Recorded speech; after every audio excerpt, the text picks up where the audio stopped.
Togo, Renaissance africaine, 24 janvier, une date historique, publiée le 1er février 2023 par Miadjo. Les peuples ont toujours célébré des événements importants de leur histoire. Ceux-ci sont soit des faits historiques, soit des légendes, des récits qu'un peuple, une ethnie se raconte comme fait fondateur de son identité. Ainsi, certains peuvent se vanter d'être tricentenaires ou encore plus de la célébration d'un événement majeur, et d'autres sont aussi heureux d'avoir su enfin instituer une fête ou un événement rassembleur qui fait sang pour la communauté, quand bien même ils ne sont qu'à la 4e ou 10e édition. Si le nombre d'années apparaît comme un élément important, renvoyant à une tradition, ce n'est cependant pas le facteur déterminant, car ce qui compte, c'est le fait d'avoir décidé et surtout d'avoir une date pour célébrer un événement, pour faire mémoire. C'est donc l'inscription d'un événement, dans la dimension spatio-temporelle, qui est fondamentale et vitale. Les gens peuvent ainsi célébrer Ekpekp, les Kabyles, Evala, les Eyi, Agbogbozan, les Mourides, le pèlerinage à Touba, les Brésiliens, le grand carnaval, etc. La célébration de ces différents événements renvoie à des dates, et ces célébrations sont souvent médiatisées et provoquent une liesse populaire. Peut-on dire que le 24 janvier a été aussi une fête pour nous les Africains du continent et de la diaspora? Combien d'adultes savent ce que représente la date du 24 janvier pour les Africains? Combien de jeunes se sont mobilisés pour cette date? Savent-ils même qu'elle existe, eux qui sont, pourtant, très déterminés ces dernières années pour la reconnaissance de l'Afrique comme un continent grand et souverain? Pourquoi se mobilisent-ils tant, par exemple, pour la Saint-Valentin alors que le 24 janvier passe inaperçu? Les autorités publiques des 54 pays, constituant le continent, ont-elles initié des activités de divers ordres pour célébrer cette date qui symbolise une forme d'appartenance commune à un continent? Des structures sous-régionales et continentales se sont-elles impliquées pour rappeler l'institutionnalisation de cette date? Et pourtant, à Khartoum en République du Soudan, lors de sa 6e session ordinaire, les 23 au 24 janvier 2006, l'Union africaine a adopté, le 24 janvier 2006, la charte de la Renaissance culturelle africaine. Et en référence à cette date, en 2019, lors de la 40e accent grave session de sa conférence générale, l'UNESCO fait du 24 janvier, la Journée mondiale de la culture africaine et afro-descendante. Dans la charte de la Renaissance africaine, l'UA rappelle qu'en dépit de la domination culturelle qui, au cours de la traite des esclaves et de la colonisation, a entraîné la négation de la personnalité culturelle d'une partie des peuples africains, falsifié leur histoire, systématiquement dénigré et combattu les valeurs africaines et tenté de remplacer leur langue par celle du colonisateur, les peuples africains ont pu trouver dans la culture africaine les forces nécessaires à la résistance et à la libération du continent. L'UA a adopté cette charte, dont un des objectifs est d'affirmer la dignité de l'homme africain et de la femme africaine ainsi que le fondement populaire de leur culture, article 3. Et l'article 5 stipule que les États africains reconnaissent que la diversité culturelle est un facteur d'enrichissement mutuel des peuples et des nations. La diversité culturelle contribue à l'expression des identités nationales et régionales et, plus généralement, à l'édification du panafricanisme. L'institutionnalisation du 24 janvier comme journée mondiale de la culture africaine et afro-descendante par l'UNESCO est un acte de reconnaissance de la culture africaine longtemps niée par le colonisateur.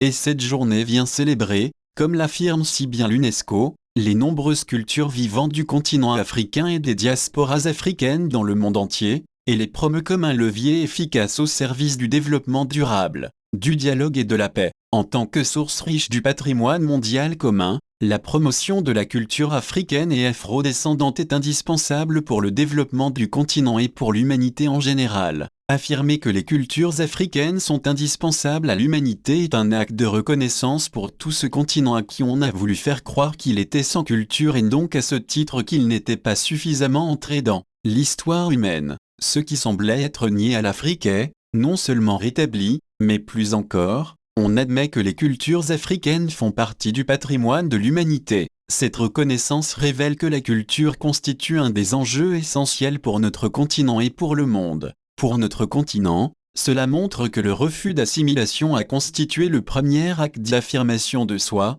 le premier niveau des quêtes négro-africaines de l'identité et de la liberté, Katremamana in philosophie africaine et culture. Ce refus, qui a duré depuis des siècles, malgré les effets négatifs de l'esclavage et de la colonisation, révèle la capacité du peuple négro-africain à se penser, à se comprendre, et à s'assumer comme détenteur d'un pouvoir d'initiative et de novation sur les problèmes décisifs de sa propre destinée. Il s'agit de devenir puissance de créativité et nouvel ordre du sens, source d'un monde nouveau, depuis les rapports pré-réflexifs de l'homme au monde jusqu'aux cimes de la conscience réflexive et spirituelle. L'enjeu est de vivre activement la liberté comme énergétique d'un jeu qui organise son propre monde et fertilise sa propre temporalité, Kaatrema Mana, le refus de l'assimilation, qui, depuis les luttes anticoloniales, s'est manifesté et théorisé sous le terme de négritude, n'est donc pas un simple cri de révolte ni une forme de fatalité comme la thèse de Senghor sur l'émotivité du nègre,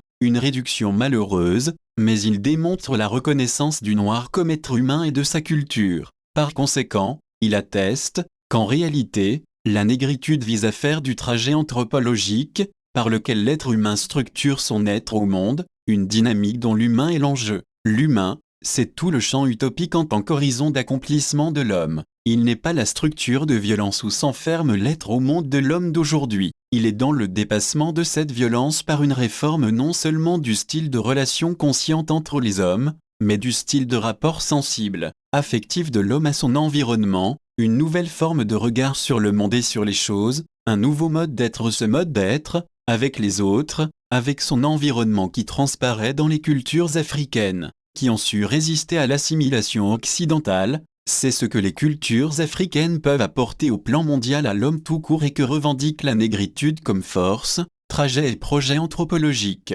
N'est-ce pas ce qu'Anne-Cécile Robert appelle le paradigme relationnel quand, pour une autre forme de mondialisation réussie, elle invite l'Afrique, avec ses richesses culturelles, à aller au secours de l'Occident? L'Afrique, forte de ses richesses et de sa diversité culturelle, est invitée à ne plus s'asseoir sur la natte des autres. Joseph Kayserbo, elle a besoin d'une conscience historique qui lui révèle, non seulement les faits douloureux, mais aussi sa capacité créatrice.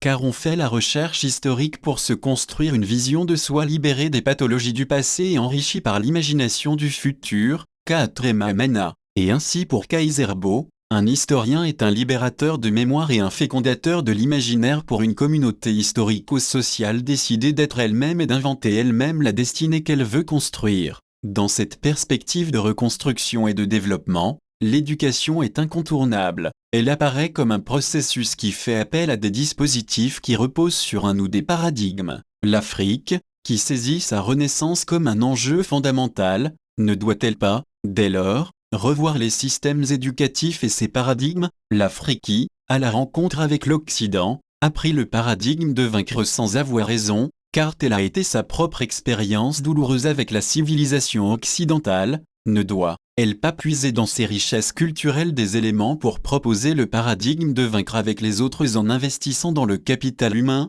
Cela ne pourra se réaliser qu'avec des systèmes éducatifs rénovés qui ne font plus de la concurrence un élément capital mais de l'émulation un facteur de valorisation de chacun pour un vivre ensemble dans l'harmonie des différences. Ce qui est remarquable, c'est que la date du 24 janvier est également la célébration de la Journée internationale de l'éducation, instituée par les Nations Unies depuis 2018. Et pour cette année 2023, le thème retenu est « Investir dans l'humain ». Faire de l'éducation une priorité. Pour cette journée, le secrétaire général des Nations Unies, Antonio Guterres dit « Mettons en place des systèmes éducatifs propices à des sociétés égalitaires et à des économies dynamiques et qui permettent à chaque apprenant dans le monde de concrétiser ses rêves les plus ambitieux. » L'Afrique n'a-t-elle pas un rôle à jouer dans ce projet? Saisir le sens profond de ces deux événements, par une même date de célébration, ne peut-il pas être un déclic pour la jeunesse africaine? Un défi à relever pour les autorités publiques en Afrique, un projet d'innovation pour l'élite universitaire et une source de libération d'énergie pour tous les Africains du continent et de la diaspora,